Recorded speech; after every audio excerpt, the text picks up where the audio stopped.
Good morning, everybody. Welcome to this morning's webinar. It is a beautiful day outside, and we're really pleased that so many people could join us. We've had over 300 people register, which is very exciting. We've currently got 100 attendants, which is good. That will go up and down through the session as expected. We're all in a bit of a strange place at the moment,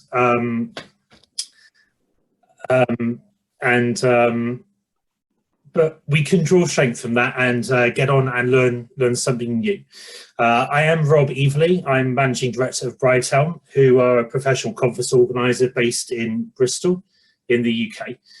I'm really excited about this event, and we hope to provide some really valuable tips and advice on things to consider when planning events for an online audience. I have an amazing panel with me today, and I will introduce them very shortly. A couple of housekeeping notes. The chat is open, but it will not be monitored.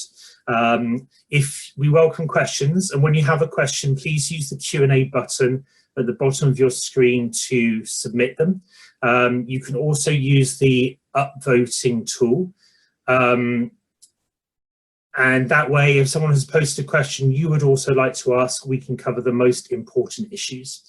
Now, of course, we may experience internet connection problems during the call. We know that internet in the UK was particularly slow this time yesterday. So if the connection goes down for any reason, we will rejoin as soon as we are able or continue as best we can. So please do bear with us. So onto our panel. You'll notice there's a collection of floating heads at the top of your screen. These are our expert panel, and I will now introduce them.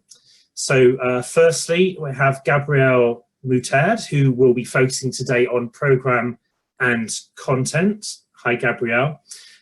Gabrielle is an event professional currently working for the International Society of Ultrasound in Obstetrics and Gynecology.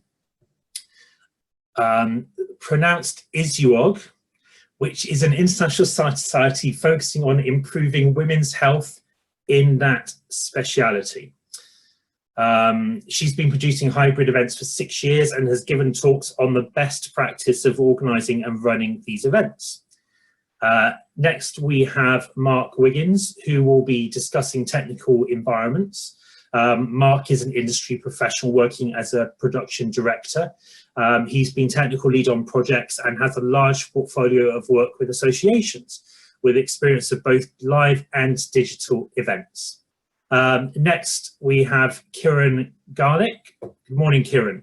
Kieron has run Present Communications since 2004 and is a specialist in video conferencing and webcasting. And finally, Miguel Neves, who will focus on the community and back channel aspects. Miguel trains and speaks on online community management and digital marketing. He also works directly with international associations on their marketing and communications strategy. Miguel holds a master's degree in conference and events management from the University of Westminster and sits on Meeting Professional International's International Board of Directors. So I'm going to start by explaining a little about why I decided to organise this webinar. I'm a member of a very large online community, and in the last week or so there have been a lot of requests for recommendations for webinars and virtual meeting platforms, and quite understandably so. However, I was struck by the number of people who were asking only about what platforms to use, rather than asking questions about appropriate formats. It struck me there's a lot of people who now need to add virtual events to their event manager's box of tricks, but won't necessarily have the experience to do so effectively. Our industry is experiencing a global phenomenon that has never before being seen at this level, and certainly not in the past 20 years. The inability to come together to celebrate, educate, and exchange ideas, and let's face it, that's a fundamental part of what we do, has ceased. So we're forced to look at different ways that the value can be created that was created in live events. There's lots of questions still surround the effectiveness of virtual events. What is the optimum length and format for maximum engagement? What should you charge? And where should you broadcast from, and in what format? And we'll do our best to answer some of those questions today. We should also bear in mind the pressure that sustainability issues will place on live events in the future. For example, how long will it be before it's considered socially unacceptable to fly? And when that does happen, how will the events industry adapt? And how will we replicate the value that's created from networking when like-minded people come together? So just a reminder, we're not monitoring the chat feed because there are just too many of you. So if you have a question, please please use the Q&A function, which will be at the bottom of your screens.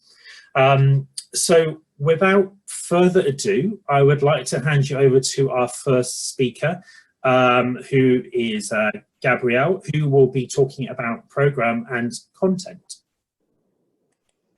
Hi, thank you very much. I'm just going to share my screen and go into full mode.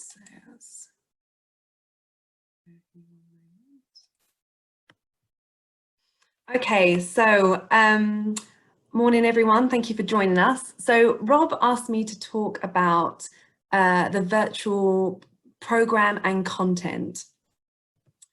And so one of my biggest things is for the virtual meeting.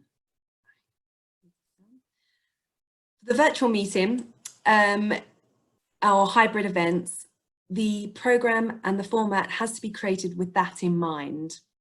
So the program has to be different.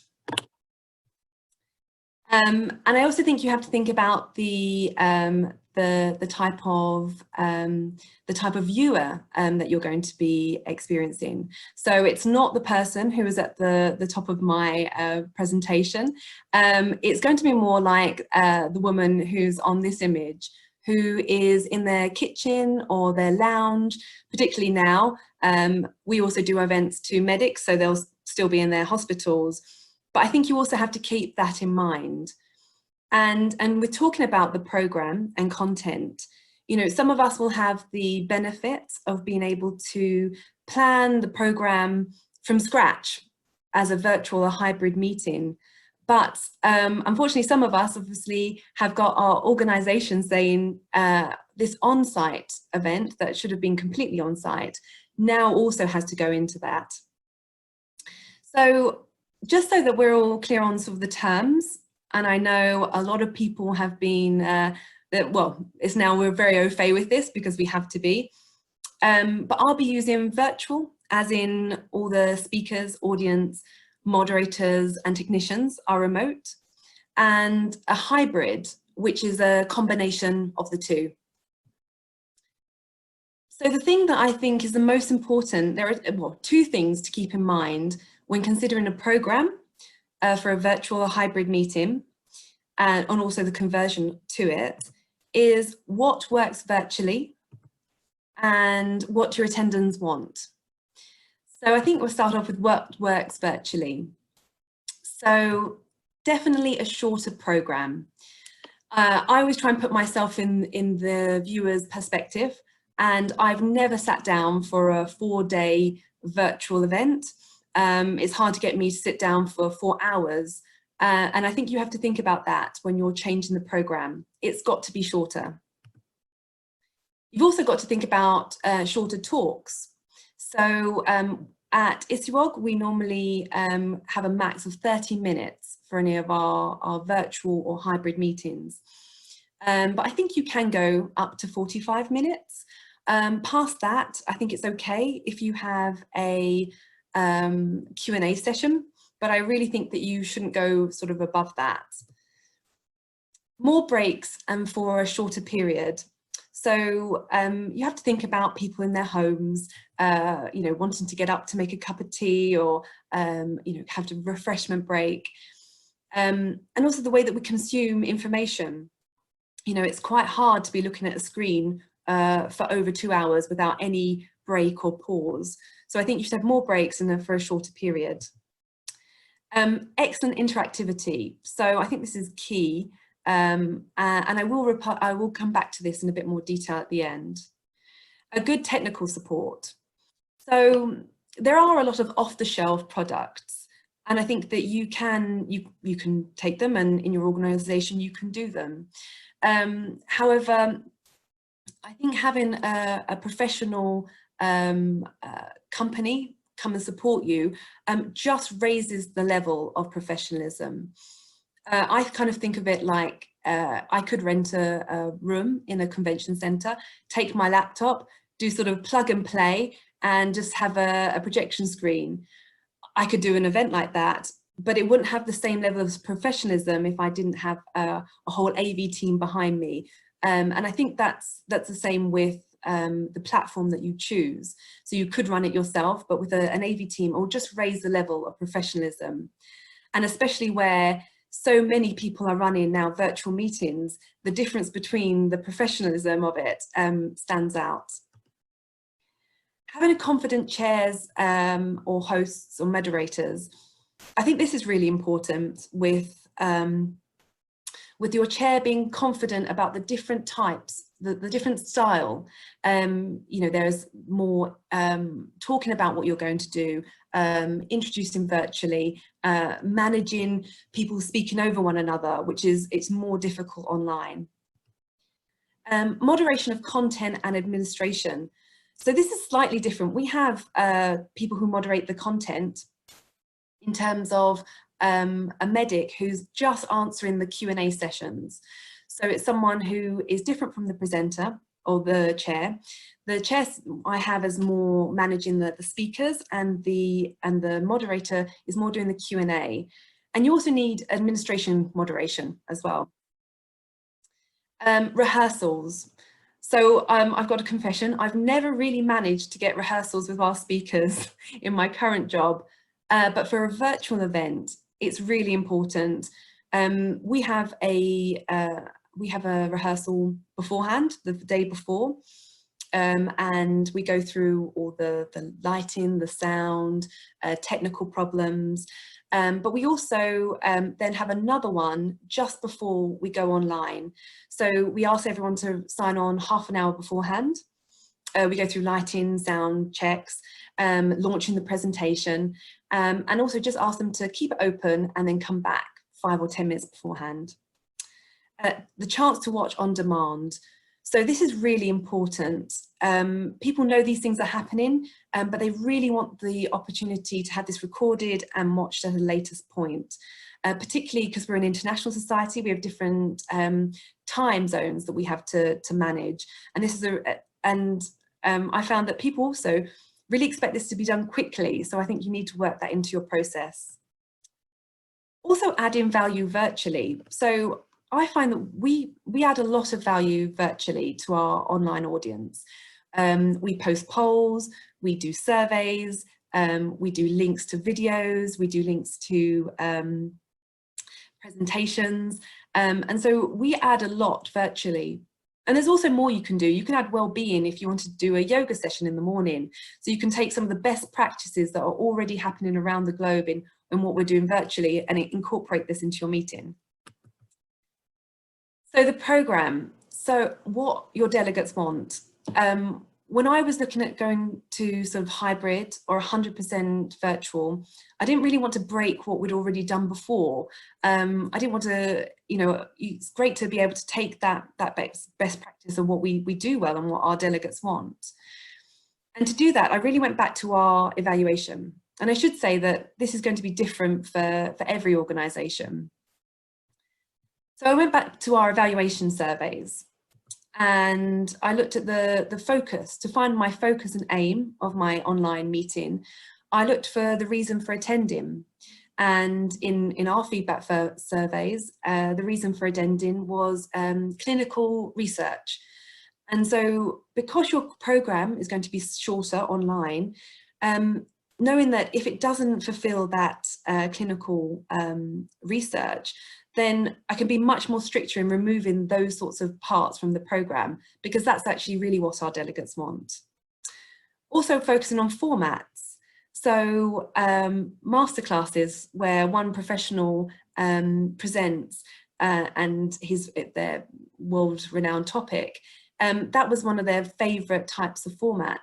And so I don't want to just lose that because we're going virtually. I just want to make sure that I incorporate that, but also take into the best practice of it shouldn't be over 45 minutes. I need to set up this Q&A sessions. And so really keeping the format, but trying to amend it so it works virtually and not lose what our delegates really want to see. Also topics. So talking about this shorter program, it makes that looking at the popular topics from our 30 years of best surveys and feedback forms, you can see what topics are really relevant to our delegates and amend and really focus on them. Speakers. So there are going to be some speakers who are much more au fait, much more confident, much more engaging online and really get it. And I think you also need to bear in mind the people that find it hard. So I have a well-renowned clinician, absolutely wonderful on site. He creates, 500 people come to his sessions. You wouldn't even need to know the topic. But he finds it difficult to get the sense from the audience. And I think you really need to work with that. We sort of do a lot of training beforehand. We reassure them, we tell them the numbers of the delegates, so they feel that there's someone out there.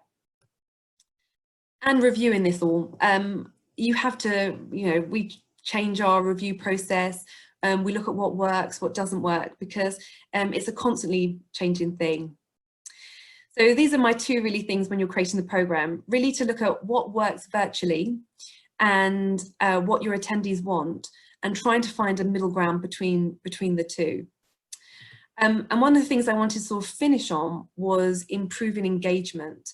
So one of the things I think is really important is tailoring all engagement communication. That's particularly for hybrid event meetings where you've got an on-site audience and a virtual audience.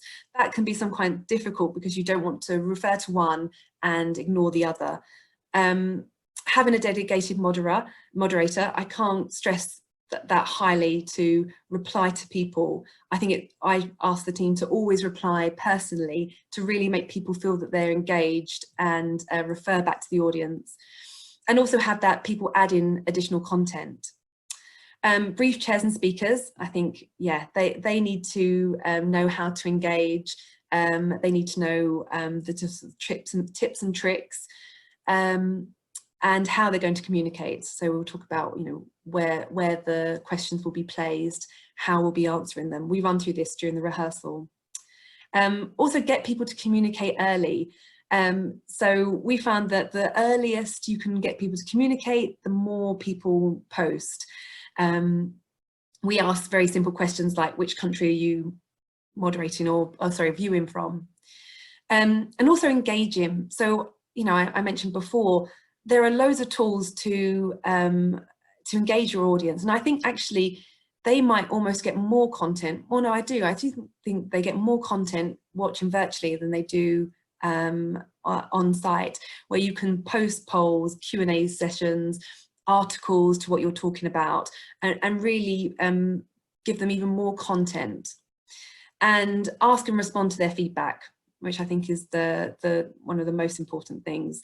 Yeah, so I think I will, these are my sort of the main points. I didn't have that much time to go into more detail. And yeah, and I'd be happy to answer any questions that our viewers have. Thank you. Thanks, Gabrielle.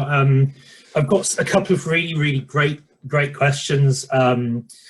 The first is from Julian. Julian's asking, what other interactivity can you encourage besides Q&A, polls and surveys? Okay, so from like encouragement from, okay, so one of the things we do is photos as well. So it really has to like go into what it have to be content appropriate. So really in terms of, for us, we set the sort of we look at the interactivity in how it's going to go into the program. So we were doing a COVID webinar recently, and actually the interactivity that we were looking was also looking at sort of the data and getting more information to sort of get a better global picture. So I think it has to be the levels of engagement have to be appropriate. We at the moment, one of our main ones are the Q&A, the polls and surveys, but I think you can also take things depending on what platform you've got. You can also do there's other ones that have, you know, the virtual congress ones, where after your main session you can go into a smaller room to talk about a different topic. So you can it's sort of engagement leading on from it, but not at the time as a speaker. You can have like sort of a breakout session to go into a different topic, which will improve engagement. But yeah, they're really the main ones that we've been working with. That's great, thank you. Amy Herrick has asked a great question, and actually I'm going to answer this one because it's what's your biggest live blooper, and I don't want to put you under pressure or anyone of the panel under pressure to answer that. Oh, well, I did have one. Oh, okay. Sure. Live blooper. Well, technical issues. They're always that's one of the biggest technical issues, where we had done the rehearsal, we'd set up the sound the day before, and when it got to it, we had this very like prominent speaker in America, and we couldn't get the sound to work. So in the end, we had him calling on a mobile and calling the chair who's on a mobile, and it was it was not the slickest, and it was quite hard for the speaker. Luckily, he was very relaxed about it, but he wasn't getting any feedback. So he just did his presentation. He couldn't see any speakers. He couldn't get any he couldn't see the Q&A. And so I imagine it must have been really difficult for him presenting to an empty box. Well, that was pretty chaotic at the time, and yeah, it was a bit of a blooper. All right, that's great, Gabrielle. Thank you so much. What's yours? What's mine? Mine was this morning. I had the lots of people were able to join because I sent out the link by email this morning, but some of the people missed that link, and the original link, which was on the Eventbrite confirmation, was incorrect. So when I finished and hand over to you, suddenly I had a lot of emails in my inbox, so I just resent out the right link to people. So yeah, all those people like Jude and Rachel and Emma and Alicia, hopefully you are now in and joining us now. Conscious of time, thank you very much, Gabrielle. We'll come back to you with some more questions later. I'll now hand over to Mark, who's going to be exploring aspects of the environment for virtual events. Thank you, Mark. Thank you, Rob. So yeah, I'm going to talk about the environment and technical elements for virtual events. Most of the work I do is probably surrounding the hybrid style events that Gabrielle spoke about. So one of the key things to start with is the internet feed that you're going to actually live stream or virtually do your event from. In a lot of places, it's key to work out there's two different types of internet. Most of us at home have internet, and it's not balanced. So there's two factors: download and upload speed. From the perspective of your actual sending out the video and live stream content, what you're actually looking for is a high upload speed. With upload speeds in the home, you generally get and what's advertised, you will get a very high download speed, but not a very high upload speed. Commercially, in a lot of commercial premises, when you start getting to the side of business, this is more evened out, and there are systems that are equal across the board.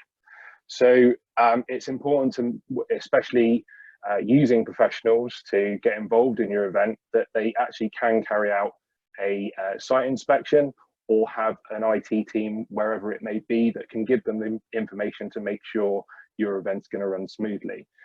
And ideally generally for a good quality session, you're looking for between 10 to 20 megabytes upload speed to make sure that, you know, the content's going out in a nice smooth fashion, and there's not too much drop out of frames. The situation whereby sometimes you see on video content where someone sort of moves and they sort of jolt to the next thing, that's what's known as dropped frames. So that's a very key part for all events that are taking place online. In terms of setting the scene, it's important, especially for hybrid events, to think about, you know, how you're setting that scene for your delegates. Thinking about backdrops, think about furniture, think about how you're going to stage it. Are you going to have a stage and set it like an actual event would be? And think about your branding and everything else that goes around it that you would do on a traditional event where you have attendees. It's important to make sure you don't miss out on those opportunities. Camera setups are such a varied thing. You can go from something with a hybrid event where you simply are live streaming out with one camera showing the whole room and some of the audience. Or if you're going to a more online only event where you have panelists in the room, almost like a TV set, you can go to a much more complex setup with multiple cameras, utilizing technology such as picture in picture, so that the person speaking is in the shot and then having their presentation, or potentially, you know, using platforms like Slido and having those in the window as well at the same time. Really and truly, there is a huge amount of scope. And what I'd suggest for associations is, if you're going to go towards this, speak to some professionals within the industry, ask them their opinion, work within budgets. And, you know, there is so many options out there that you can tailor it to whatever you really need for your event. Really importantly with live streaming, there's a lot of talk about different levels of quality. When it comes to live streaming and virtual events online, there is no need at present to look at anything above high definition, or what's known as 1080. Going to 4K isn't really going to make a difference to your live stream. Most people, yes, we can receive it in homes, but most places that's going to make the risk of the technological pass through the internet a lot higher. So there is no need to go to 4K at present. This may well change as the internet infrastructure over a few years changes, and it will be the ability to have a lot of 4K content might be there. One of the key things with camera setups, especially if you're doing an event that's staged like you would in a TV studio, is to make sure that you've got a system so whereby the presenters themselves know which camera is live at any one point, especially a very multiple camera setup. These in the industry are called tally lights. So it's a little light above the camera that's lit up. It allows the presenters and them to know which camera is live, so they can instantly look at the right camera. And it can be a bit awkward in times if people aren't looking at the right camera. You get a lot of sort of side-on faces like this, and you want to have the best quality you can. Sound. As much as the video is very important, one of the things that's very clear is that you want, whether it's a presentation with PowerPoint, you really want to have a very clear and good quality sound feed. So this means that every presenter is mic'd individually. Normally, if you think about a TV studio, you know, lapel mics clipped on, so it's nice and discreet. But it's important that every single element of your event is mic'd. You know, even if you have, I don't know, you might have some kind of live entertainment as part of it in a break. Well, that's absolutely fine, but make sure you get your professional team to mic it correctly. And then also thinking about other things. If you think about this TV setup, how do the actual people within the room, yes, they will hear each other, but things like video content you're playing out or any kind of information you want to get to those presenters, you can also think about using in-ear monitoring systems so they can hear, there's no noise in the room, which improves audio quality. And you can also get messages and interaction to them through headphones in their ears. Lighting. Well, lighting is key for video content. And one of the things we experience with a lot of live events is a lot of people will do those in offices where they're streaming out to an online audience. One of the key things with office buildings is that the ceilings are low. If you look at anything, when you watch, and I know a lot of us will be watching around the world now, news programs and news studios, you'll notice a lot of the lighting within those studios is actually above the people talking. That's because height is a great thing for lighting, and it stops the fact of a lot of people, even within live events, start talking about, oh, I can't see anything because the light's in my eyes. The height is the advantage, but it is key to make sure you've got a good lighting setup from your provider to make sure that the quality of the video work is there, and to make sure everyone can see everything. And finally, I just want to talk about briefly about sort of something to do with the programming and how to interact. One of the things that we've experienced on some events has been a difficulty during changeovers of like panel sessions. Think about what you want to do in those points. Whether that is to have maybe a completely virtual host who comes in and your team can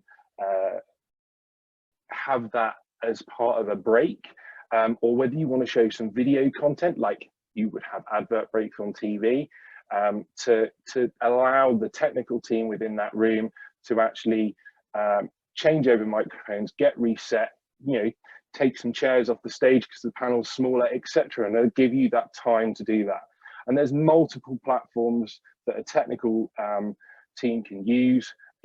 I've worked on events where we've had the live stream, we've had video content playing in the breaks, from holding slides to make sure people are aware, oh, the stream is about to begin.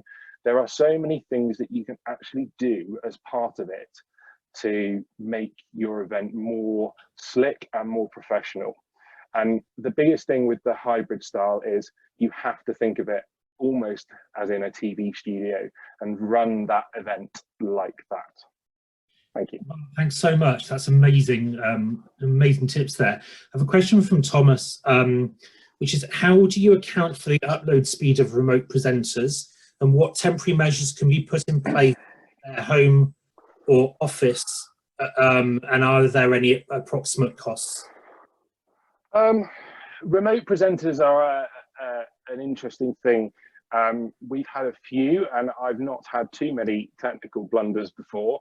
But key things are, we are in a world where the infrastructure is actually fairly stable. We have at the moment got issues surrounding, obviously, everyone working from home, but generally these events are taking place in a day. So if in the day, and generally the system, especially in the UK, and I don't know too much about it in worldwide, is that in the day, most of the system is set to be predominantly on business use because most people are going to work, and the system automatically works through different nodes to allow that influx of data to go through. So your actual home internet is very stable during the day and is actually as a higher quality because there's not as many people using that infrastructure.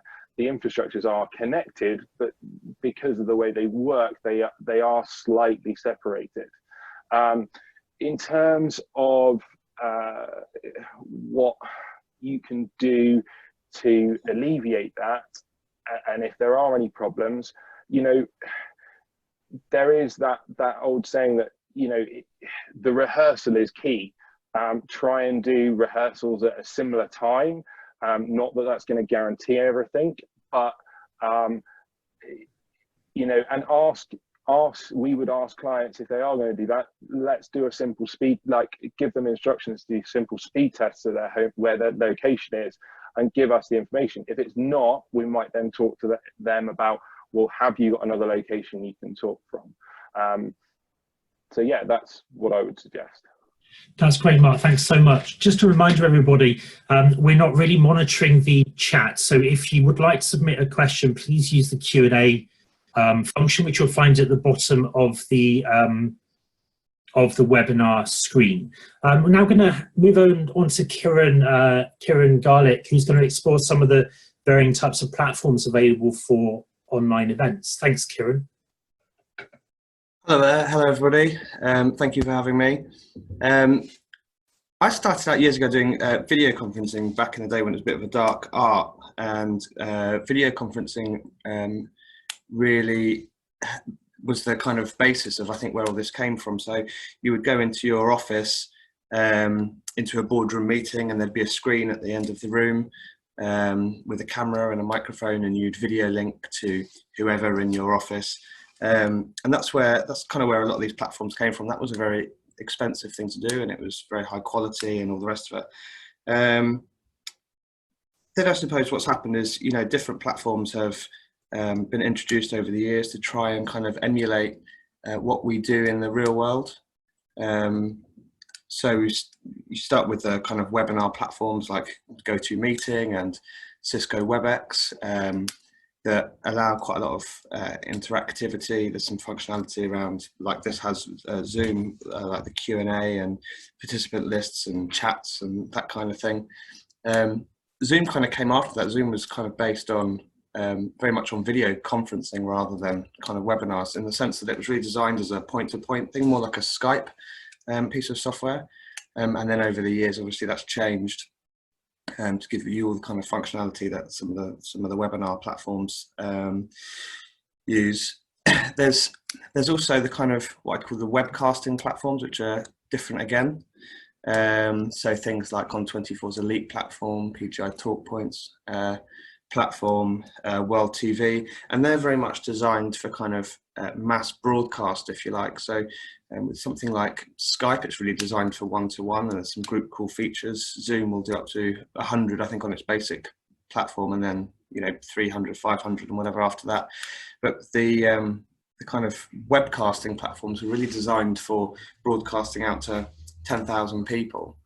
So again, it's a different product. And coming back to what we were saying earlier about when you look at these platforms and when you're choosing which platform you want to use, actually a lot of the time it comes back to what's the event about, what's the point of the event, what kind of content are you delivering, who are you delivering it to, and that, I think, a lot of the time will dictate how you broadcast it.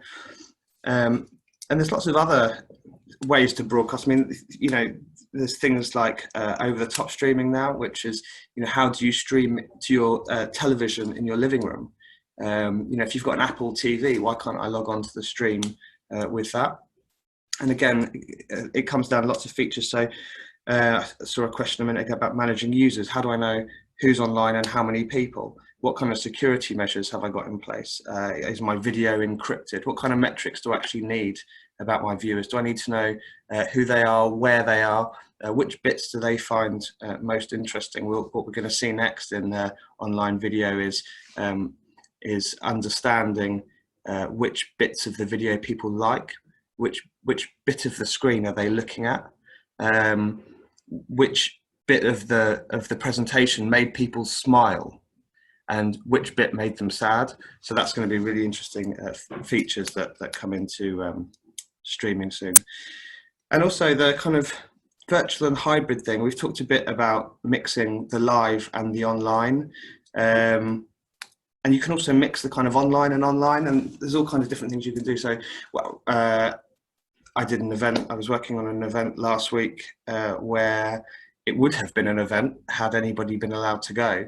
But in the end, it wasn't. It was an empty room. So we were video linking people in using a Cisco system, and then broadcasting it out using I think it was a TalkPoint system. So it was interesting then how that then allows different people to interact. So you've got presenters in the room who are having a very kind of real and natural as it can be, conversation with other presenters, with moderators. I think we actually had a moderator standing on a stage. They ironically were the only person on the stage.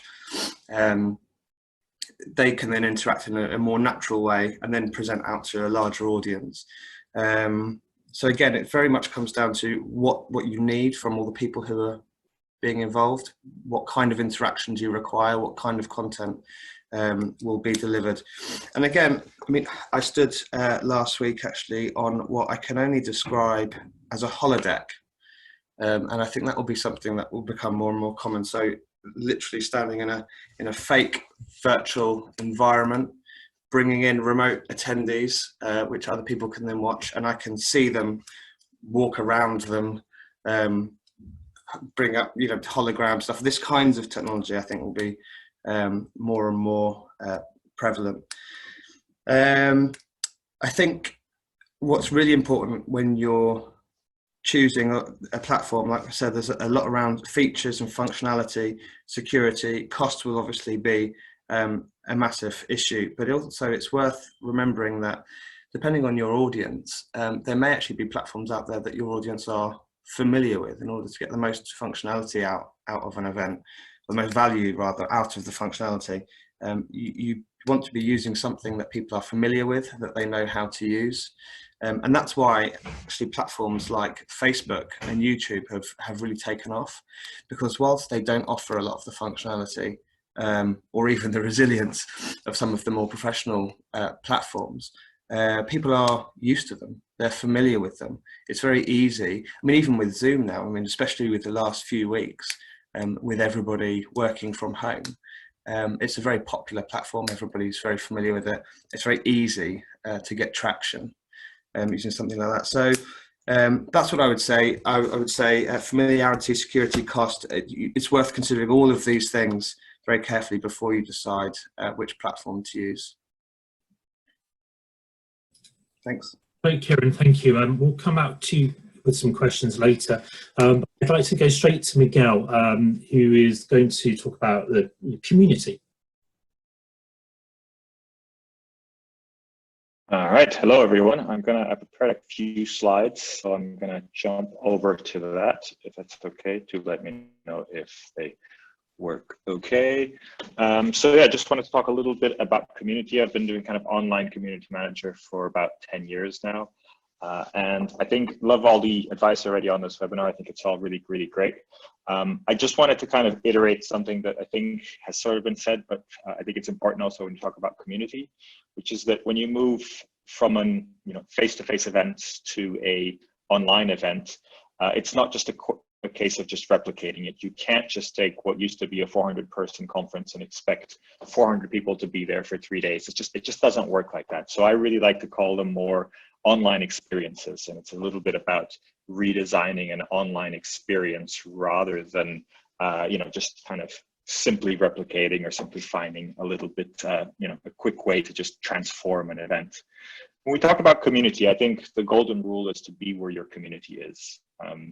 I work with a few associations, some in the medical field that, for example, Twitter is still a very important part of that community, although Twitter may not be everybody's social media of choice. In that medical community, Twitter is very strong. So it's very important for that association to be on Twitter and be active on Twitter and to encourage participation on Twitter.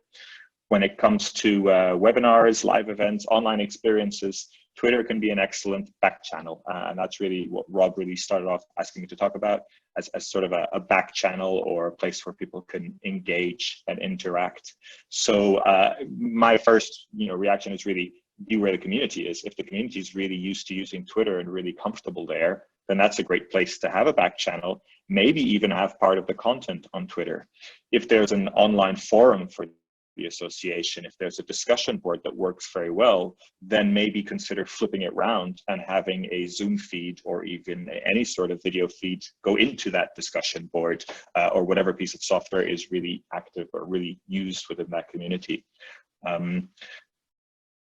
So, but, you know, in order to really make these choices, it's important to understand the tools. And I always recommend people think of the tools last, but in order to make educated choices, it's important that you understand the potential of each tool. I'll go back to Twitter as the example. You could theoretically run a whole virtual event on Twitter where you can do live streaming and have kind of discussions, but it's not very practical. That's not what Twitter was created for. So doing a live event solely on Twitter, for me, would be very, very hard to do, or wouldn't really have the results, the ideal results. So it's important to understand the different tools, and with, you know, thousands of different kind of forums and boards and kind of logged in, you know, private websites.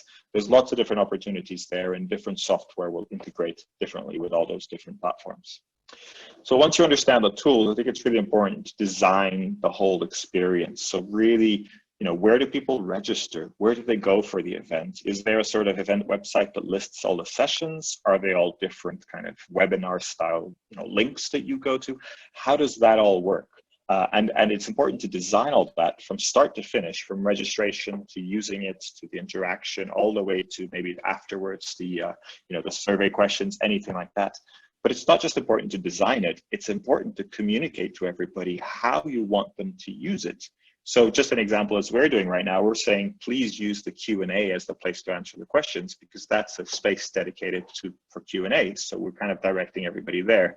Of course, if you have an event with multiple sessions, you need to offer guidance for all those things. So very important to design, but also guide people to that.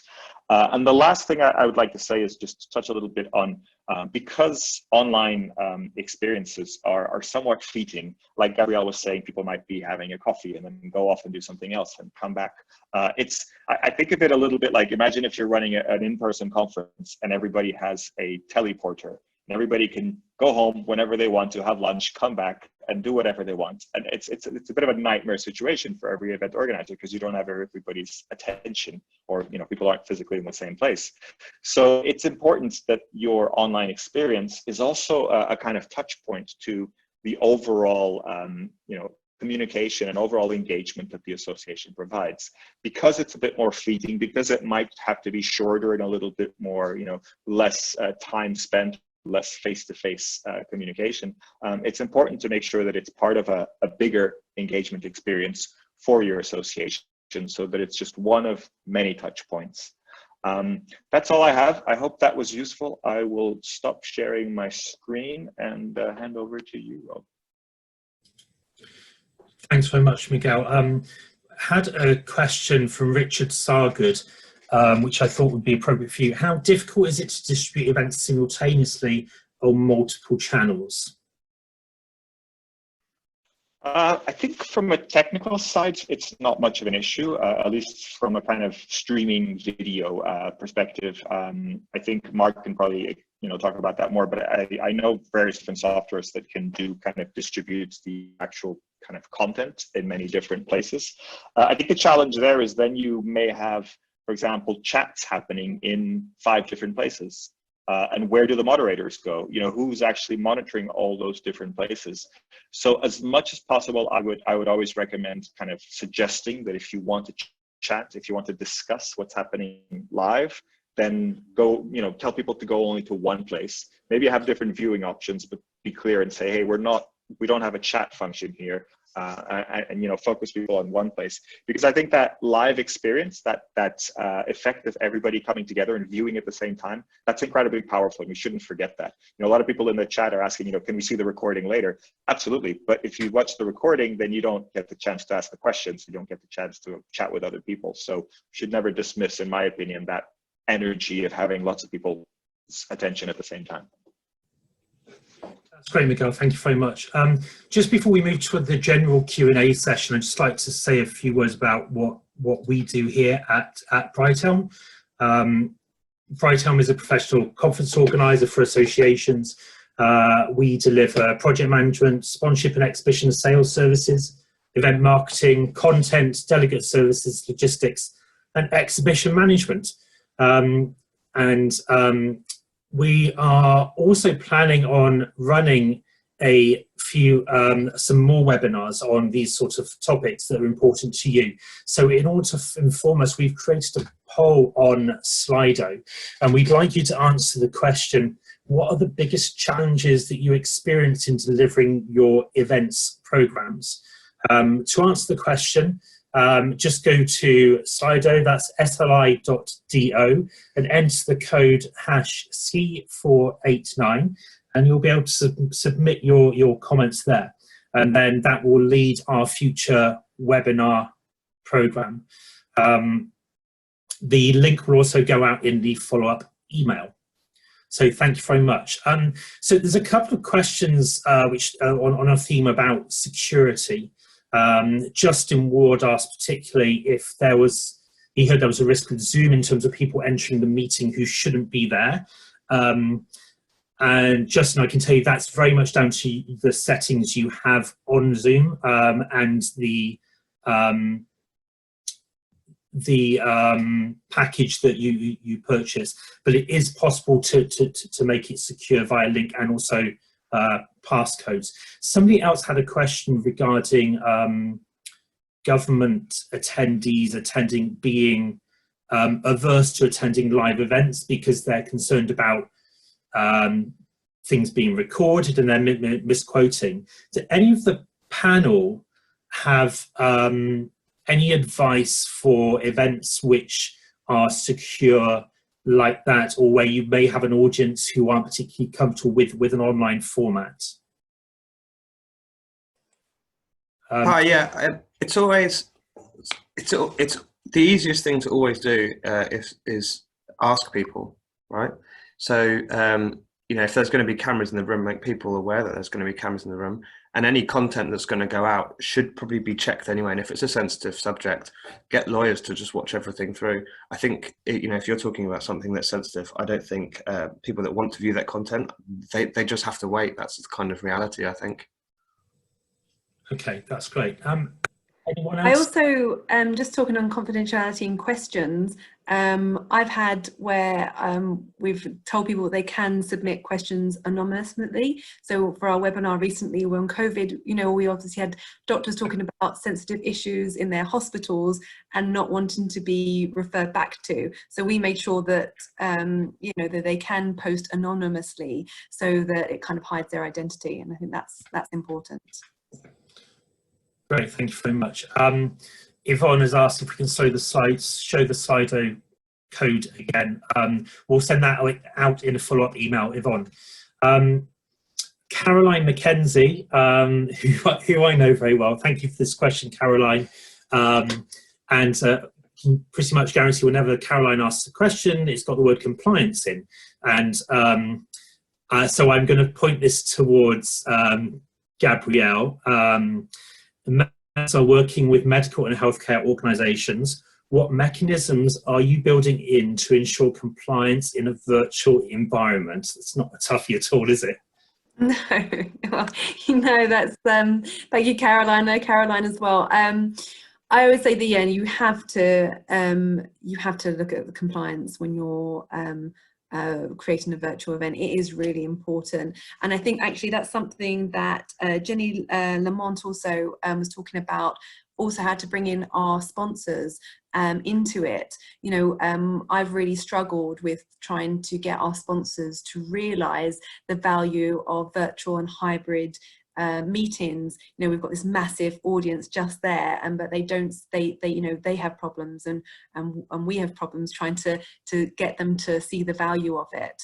I think obviously that might force the issue now that we can't meet face to face, and we have to find a way around it. But I think it's really important because at the moment we haven't been able to get them in but like ideas of having a lunchtime symposium, for example, so all our delegates can take a break, but having a lunchtime symposium of our main sponsors. But obviously you have to be so careful with compliance in making that a really separate a break between content, and that I think some of the compliance will also have to catch up with the way the world has now accelerated into virtual and hybrid meetings, and I'm not sure it has, and I think you have to be super careful of that issue. That's great. Thank you very much. Very technical question there. Is there a question from Amanda Wincher? I hope I've pronounced that correctly. Is there a comprehensive list or comparison somewhere of the various applications for online events that are available? Kieron or Miguel? I guess Kieron, would you? Yeah, no is probably the simple answer. Let me just have a show you quickly. There is something like, if I can just share this. This is something that I found online that give you an idea of some of the platforms, mostly kind of social platforms and their cheaper platforms, if you like, the less kind of professional ones, but gives you an idea of some of the features that are available across those. You'll find a few companies have those kinds of things. I think probably the best bet a lot of the time is to work out what you actually need from your platform, write a list, and speak to your event organizers or production companies, and they've probably got experience with some platforms, and they can, you know, steer you in the right direction. I think there's so many different features and functionality out there. It'd just be impossible to list them all. And there was something on delegate wranglers the other day, which actually was discussing a list. So you might need to go back, if I don't know if you know the Facebook group, or everyone knows the Facebook group Delegate Wranglers, but there was a post on there about like a list. That's great, thank you very much. Miguel, I'd like to point this question to you. It's from Priti Varsani, which is, how do we encourage delegates to attend in real time? Great question. It's kind of like the keynote speaker thing. I think what I'm seeing a lot of events doing when they kind of shift to an online experience is really focus on those unique speakers, those unique experiences that you really want to be live for, and kind of cut out a lot of the smaller presentations and breakouts and things like that, and make those available on demand. So I think it's about having that unique experience which you really feel you want to be live for, and focusing really on that, and not trying to just fill 3 days of content. And then is that answering the question? I just want to make sure I'm getting the right end of the question, but I think that real attraction, I think, is really important. And then I think making sure that there is an interactivity element, that there is an extra reason to be live, not just watch live, but actually participate live. So if there is discussion, if there is a chance to ask questions to the speakers, then that really makes it, in my mind, just as valuable as attending a keynote session in real life. That's great, thanks, Miguel. We've got time for one more question, but just before we move on to that, I would like to just talk about something else for a moment.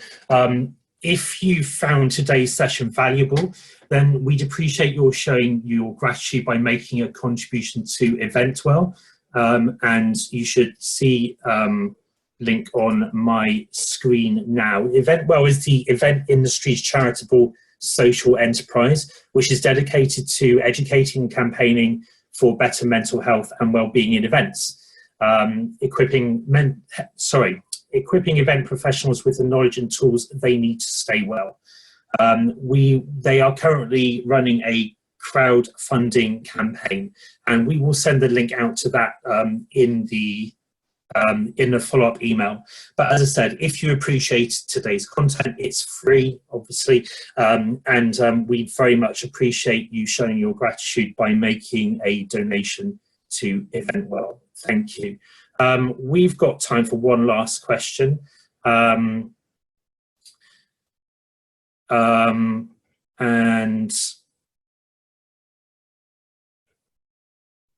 Right, a very good question from H.N. Lee. Are there any solutions you know for language and translation? So I guess interpretation. I'm going to throw that over to the whole panel.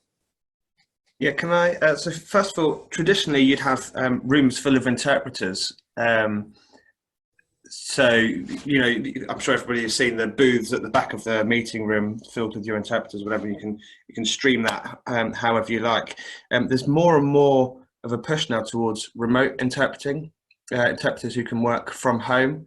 and they use combinations of mobile phones and apps and things. In fact, I'm working on one this weekend where we're actually doing live subtitling on a live stream, not in the language that it's being presented in. So that's quite interesting, because our interpreters, I think we'll have 2 interpreters, one in the UK and one in France, and then that will be streamed out somewhere else to a palantypist who's probably sitting at a kitchen table. And anyway, that all thing goes out on the stream. So this whole remote interpretation thing is becoming quite common. And there are companies out there like, I think Interprify have an app where you can actually, as a delegate, I think you can actually wear headphones plugged into your mobile phone and listen to a live interpretation from the microphones in the room, if that makes sense. But again, that can work on a live stream. So somebody could be watching that at home and listening to that same interpretation that people in the room listen to, all off an app. So there's lots of that going on at the moment. That's wonderful. We are out of time, and I don't like to overrun. So thank you so much to the panelists, to Gabrielle, to Mark, to Kieron and Miguel for giving up their time today and in the run-up to the webinar today. Also to Warwick Event Services for their support. And thank you all for attending. We had over 250 attendees at the peak, which is wonderful. And we hope to see you at a future webinar. Thank you so much.